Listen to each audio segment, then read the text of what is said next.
Hey guys, Radhe Radhe and welcome back to my channel. So as you know कि हमने chapter 3 start किया था, that is insider trading. और उसमें हमने लास्ट टाइम सेबी रेगुलेशंस के बारे में पढ़ा था, जो कि 1992 से रिलेटेड थी और प्रोहिबिशन ऑन इनसाइडर ट्रेडिंग से रिलेटेड थी। उसमें हमने रेगुलेशन 1 एंड 2 को कवर किया था।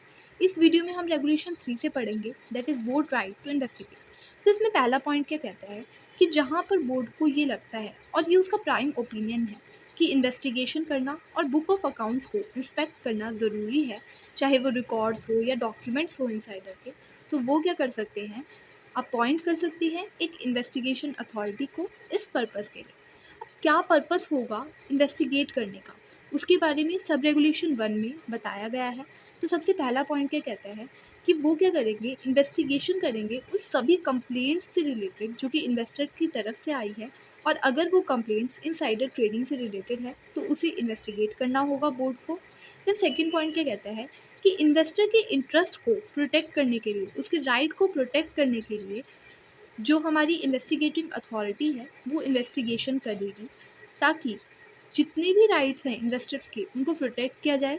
और जो भी नॉलेज और उसकी इन्फॉर्मेशन में यह पता लगता है कि जो इन्वेस्टिगेशन है वो करना ज़रूरी है, कि कोई भी इनसाइडर ट्रेडिंग जैसी एक्टिविटीज़ को परफॉर्म किया जा रहा है इसलिए, तो उस केस में वो इन्वेस्टिगेशन करते हैं।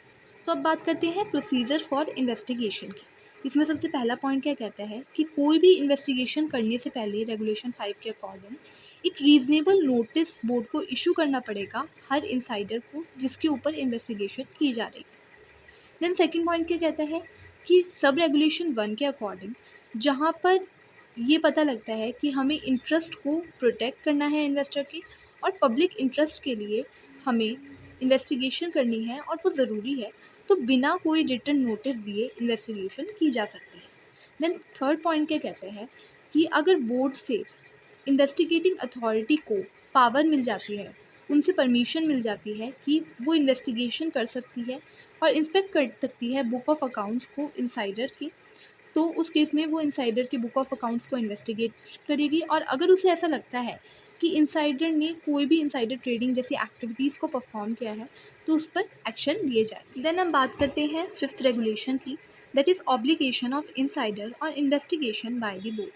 तो सबसे पहला पॉइंट क्या कहता है कि हर इनसाइडर की ये ड्यूटी बनती है कि वो बोर्ड को या फिर इन्वेस्टिगेटिंग अथॉरिटी को वो सभी बुक्स और अकाउंट्स और अदर डॉक्यूमेंट्स जो कि उसकी कस्टडी में है और इन्वेस्टिगेशन के लिए ज़रूरी हैं, वो उन्हें प्रोवाइड करवाए और टाइमली सबमिट करे। देन सेकंड पॉइंट क्या कहता है कि उसको ये परमिशन भी देनी होगी, यानी इनसाइडर को ये परमिशन देनी होगी इन्वेस्टिगेटिंग अथॉरिटी को, कि वो एग्ज़ामिन कर सके उसकी बुक, रिकॉर्ड्स और डॉक्यूमेंट्स को, और जितना भी कंप्यूटर डेटा है जो कि उसकी इन्वेस्टिगेशन के लिए चाहिए, तो वो उसको भी एग्ज़ामिन कर सके। और उसको टाइम टू टाइम कॉपीज़ भी प्रोवाइड करवाती रहनी होगी डॉक्यूमेंट्स की, जो कि इन्वेस्टिगेटिंग अथॉरिटी को ज़रूरी है इन्वेस्टिगेशन करने के लिए। देन थर्ड पॉइंट क्या कहता है कि इन्वेस्टिगेशन अथॉरिटी इन्वेस्टिगेशन के दौरान क्या कर सकती है, एग्ज़ामिन कर सकती है और रिकॉर्ड स्टेटमेंट को चेक कर सकती है किसी भी मेंबर, किसी भी डायरेक्टर या पार्टनर के बुक ऑफ अकाउंट्स को। तो मतलब जितने भी पार्टनर, डायरेक्टर, मेंबर, जितने भी लोग हैं उनके बुक ऑफ अकाउंट्स को या फिर रिकॉर्ड्स को इन्वेस्टिगेटिंग अथॉरिटी इंस्पेक्ट कर सकती है, उसके पास ये राइट होता है।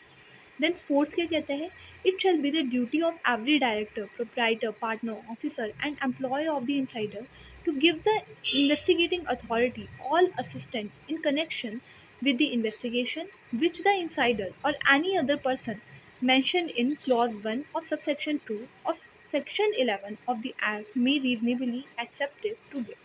तो ये हर डायरेक्टर, प्रोप्राइटर, पार्टनर और ऑफिसर की ड्यूटी बनती है कि वो इन्वेस्टिगेटिंग अथॉरिटी को पूरी तरह से असिस्ट करे उसके इन्वेस्टिगेशन में, पूरी तरह से असिस्टेंट प्रोवाइड करवाए और उसकी मदद करे इन्वेस्टिगेशन करने में, और जितने भी डॉक्यूमेंट, जितनी भी चीज़ें time to time investigating authority को चाहिए इन्वेस्टिगेट करने के लिए, वो भी उसे टाइमली प्रोवाइड करवाए।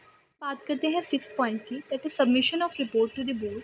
तो इन्वेस्टिगेटिंग अथॉरिटी की ये रिस्पॉन्सिबिलिटी बनती है कि वो आफ्टर इन्वेस्टिगेशन बोर्ड को रिपोर्ट सबमिट करे जो कि इनसाइडर से रिलेटेड हो। देन सेवन्थ पॉइंट क्या कहता है, कम्युनिकेशन ऑफ फाइंडिंग। तो सबसे पहला पॉइंट इसमें ये है कि बोर्ड को आफ्टर रिसीविंग द रिपोर्ट उसको ये चेक करना पड़ता है कि कौन सा इंसाइडर ट्रेडिंग जैसी एक्टिविटीज़ में इन्वॉल्व था, और फिर वो उससे कम्युनिकेट करती है और पूछती है कि आखिर क्यों तुम इंसाइडर ट्रेडिंग में इन्वॉल्व थे और क्यों तुमने वायलेशन किया रेगुलेशंस का। देन वो पर्सन को, जिस जो भी इंसाइडर ट्रेडिंग में इन्वॉल्व था, उसको रिप्लाई करना होता है विद इन 21 डेज़।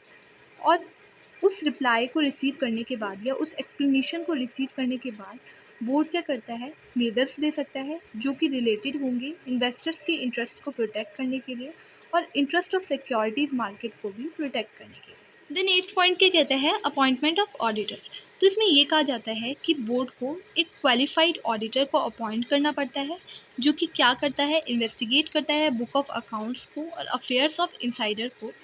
और जो ऑडिटर है वो अपॉइंट किया जाता है और उसको सेम पावर मिलती है जो कि इन्वेस्टिगेटिंग अथॉरिटी के पास होती है रेगुलेशन 5 के अकॉर्डिंग। तो दैट्स इट फॉर टुडे। अगर आपको मेरी वीडियोस पसंद आई हो तो must like share and subscribe to my channel, and अगर कोई भी डाउट हो तो you can comment down. Thanks for watching.